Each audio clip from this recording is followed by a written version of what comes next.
வணக்கம் தலைவா, அனைவருக்கும் இனிய வணக்கம். இன்றைக்கி நம்ம இந்த ஒரு வீடியோவில் எதை பற்றி பார்க்க போகிறோம் அப்படின்னு பார்த்தீங்கன்னா, டிஆர்பி மற்றும் பள்ளி கல்வித்துறையில் வந்திருக்க சில முக்கியமான தகவல்களை பற்றி இந்த ஒரு வீடியோவில் நம்ம பார்க்கலாம் வாங்க.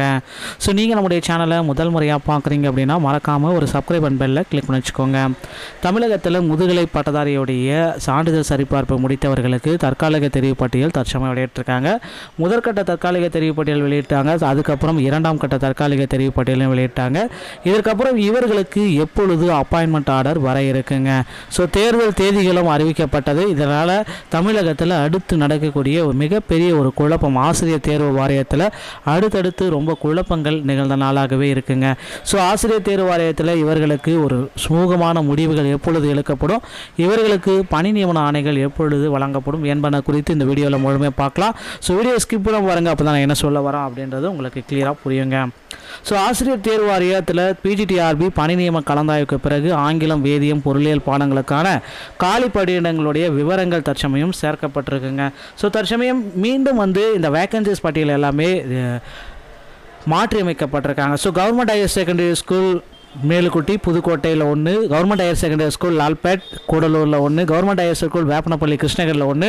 ஸோ வேப்பனப்பள்ளி கிருஷ்ணகிரியில் இன்னொரு வேகன்சிஸும் சேர்த்துருக்காங்க. மாடல் பள்ளி பட்டுக்கோட்டை தஞ்சாவூரில் ஒன்று, government higher secondary school Kanniyappar திருவள்ளூரில் ஒன்று, ஊத்துக்கோட்டையில் ஒன்று, ஸோ நாகப்பட்டினம் ஒன்று, government higher secondary school Thirukkovilur கள்ளக்குறிச்சியில் ஒன்று. ஸோ இந்த மாதிரி பார்த்திங்கன்னா வேக்கன்சிஸ் பார்த்திங்கன்னா மீண்டும் உங்களுக்கே தெரியும் அப்படின்றத நம்ம சொல்லலாங்க. அடுத்து இந்த முதுகலை பட்டதாரியுடைய அப்பாயின்மெண்ட் ஆர்டர் ஏன் இன்னும் தாமதமாகும்? ஸோ அப்பாயின்மெண்ட் ஆர்டர் எல்லாமே டெட்லைன் வந்துருச்சுங்க. அப்பாயின்மெண்ட் ஆர்டர் அதிகாரப்பூர்வ அறிவிப்பாக இந்த பிப்ரவரி 15, 16 தேதிகளில் வெளியிட போகிறாங்க அப்படின்ற மாதிரி முக்கியமான அப்டேட்டு நமக்கு கிடைச்சிருக்கு. ஸோ அதனால் ரெடி ஆகிக்கோங்க மக்களே. முதுகலை பட்டதாரி ஆசிரியரில் நீங்கள் எல்லாருமே அப்பாயின்மெண்ட் ஆர்டருக்காக வெயிட் பண்ணிட்டு இருக்கீங்க அப்படின்னா உங்களுக்கு உண்டான அப்பாயின்மெண்ட் ஆர்டர் ஆசிரியர் தேர்வு வாரியத்தின் சார்பாக இன்னும் ஒரு சில தினங்களில் கொடுக்க போகிறாங்க. ஸோ மக்களே, இது எல்லாமே பார்த்திங்கன்னா இன்னும் ஒரு வாரத்தில் இது நடந்துடும் அப்படின்றத நிச்சயமாக நம்ம எதிர்பார்க்கலாம். ஸோ பள்ளி கல்வித்துறையில் முதுகலை பட்டதாரியுடைய வேகன்சிஸ் ரொம்ப கம்மியாக இருக்குது, மீண்டும் வேகன்சிஸ் எழுதப்படுமா அப்படின்னு நிறைய பேர் கோரிக்கைகள் எல்லாமே வச்சுருக்கீங்க. ஸோ நிச்சயமாக ஆசிரியர் தேர்வு வாரியத்தில் இந்த கோரிக்கைகளை நிறைவேற்ற போகிறாங்க. அதிகளவு பார்த்திங்கன்னா வேகன்சிஸ் பார்த்திங்கன்னா கொடுக்க போகிறது சத்தியங்க. கண்டிப்பாக பிஜிடிஆர்பியுடைய வேகன்சிஸ் அப்படின்றது நிச்சயமாக கண்டிப்பாக ஓரளவுக்கு இன்க்ரீஸ் பண்ண போகிறாங்க.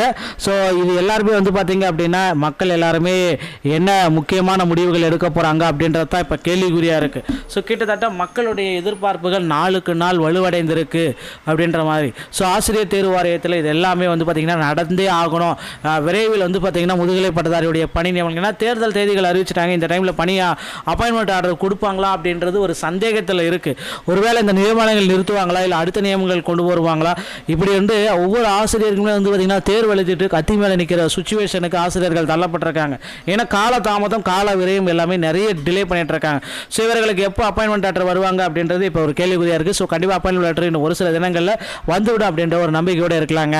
அது மட்டுமே கிடையாது, மீண்டும் பார்த்திங்கன்னா இன்னொரு கூடுதலான வேகன்சிஸ் போட்டு இன்எலிஜிபிள் கேண்டிடேட்டுக்கும் வேல்யூவேஷன்ஸ் எல்லாமே இருக்காத கேண்டிடேட்டுக்கும் பார்த்திங்க அப்படின்னா ஸோ அந்த மாதிரி கேண்டிடேட்டுக்கு வித்தல்டு கேண்டிடேட்டுக்கு எல்லாத்துமே செகண்ட் சிவ் லிஸ்ட்டு பப்ளிஷ் பண்ண போகிறாங்க. செகண்ட் சிவ் லிஸ்ட்டில் விடுபட்டவர்களுடைய பெயர்கள் அனைத்துமே சேர்க்கப்படும் அப்படின்ற ஒரு நம்பிக்கை இருக்குது. ஸோ டிஆர்பியில் இந்த தகவல்கள் அனைத்துமே உங்களுக்கு ரொம்ப ரொம்ப பயனுள்ளதாக இருக்கும் அப்படின்ட்டு நான் நம்புகிறேன். ஸோ இந்த வீடியோ உங்களுக்கு பிடிச்சிருந்தா நீங்கள் நம்முடைய சேனலோட இணைந்திருங்கள். மீண்டும் ஒரு நல்ல தகவலோடு நான் உங்களை சந்திக்கிறேன். நன்றி, வணக்கம், தேங்க்யூ.